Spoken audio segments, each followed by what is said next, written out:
The open collective, I had a similar idea that I was applying to the mines infrastructure, where Uh-huh. if you could create something similar to a group, Hmm. but it's set up so you can record hours and record Yeah. expenses, and you record the initial financial agreement, and you can choose to make it open to crowdfunding or it's a closed financial exchange, and it's just open source. Anybody can see it, anybody can follow it as it progresses. Like right now, Bill's paying me to formulate some sort of visual, illustrated, perhaps animated explanation of what the token system looks like. Yeah. And what's interesting is at the same time, we're thinking about how these sort of exchanges could work on the ecosystem and could function. Because right now I'm just like, hey, pay me whatever you pay me based on the work. Yeah. And I'm just like happy to do it because it's exciting to do it. But in Yeah. the future, it'd be great to have a bit of an infrastructure around these sort of financial exchanges. Yeah. And I feel like that's coming. I just don't know what it'll look like. Maybe that's a conversation I can have with Bill. Yeah. I think that's something early on. I mean, I've wanted Imaginarium to be more than just the podcast or more than just whatever the show that we do.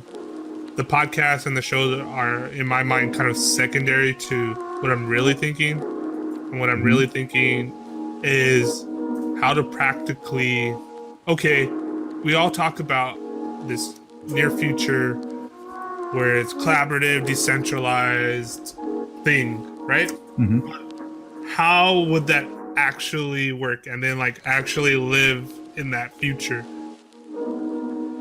What I've learned studying and hoping to support the efforts of a group in New Zealand, it's a group of collective enterprises called Inspiral, is that solidarity is not the result of world-changingly good plans, but it's the cause of them. There's no paucity of solutions to our collective woes, from permaculture and the commons to consensus building and platform cooperatives.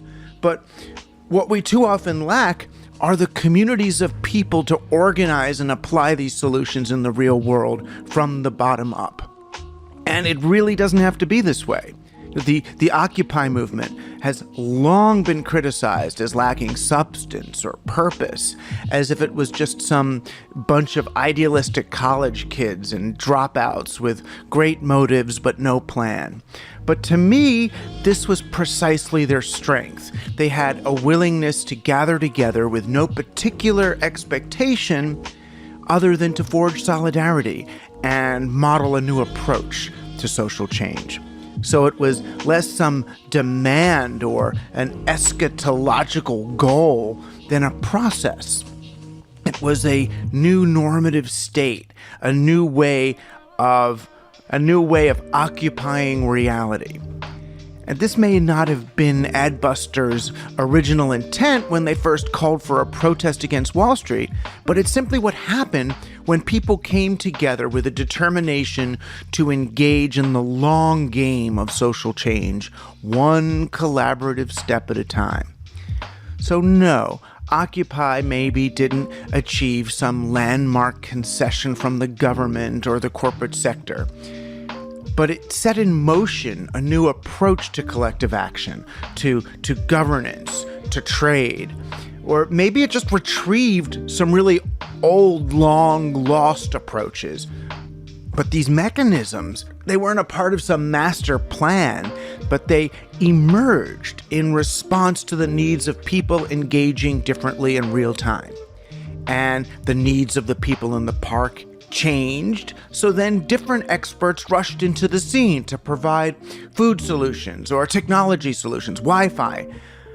Each solution was generated from the bottom up in an occasionally ad hoc way, but always organic way. And Inspiral, well, they may have predated Occupy by a year or so, but it arose in the same way and for some of the same reasons, and asking similar questions. How can a business or an organization or society itself work without bosses? How can a group take everyone's opinion into account and still get anything done? How can a company make money for its stakeholders without extracting needed funds from somewhere or something else?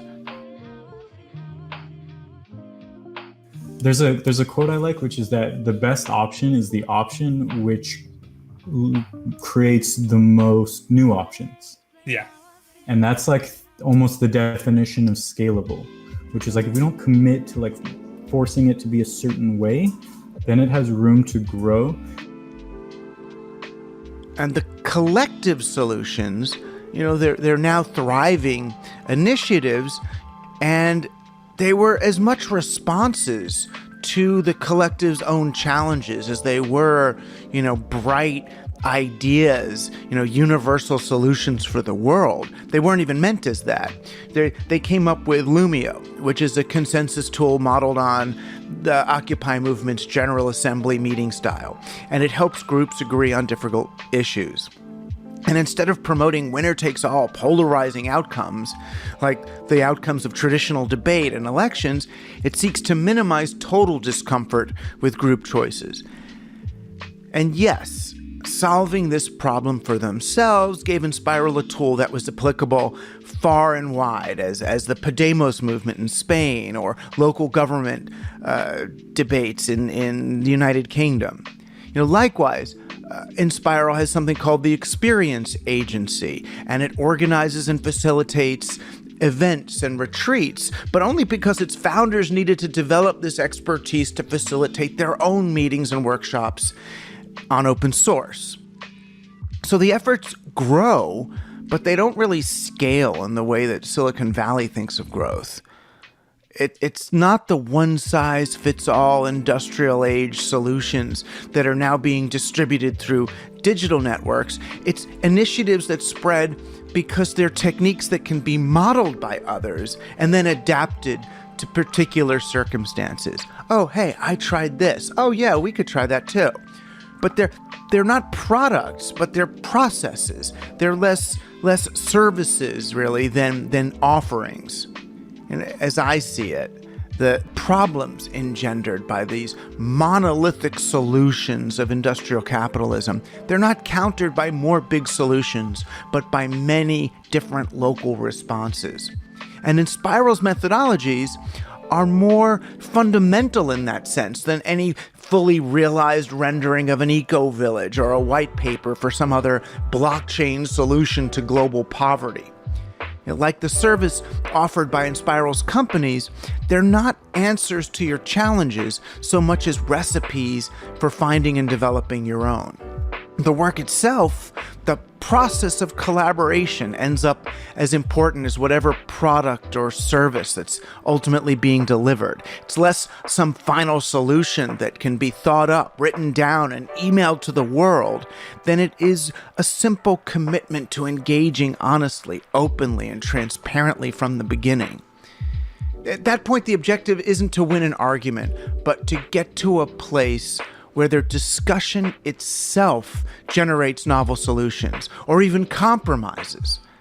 In the wake, we can take a lesson from Inspiral's retrieval of true democratic principles. The object of deliberation is not to generate consensus, but to enlist consent. There's a difference. Not every member of a community is going to get what they want. No proposal is perfect.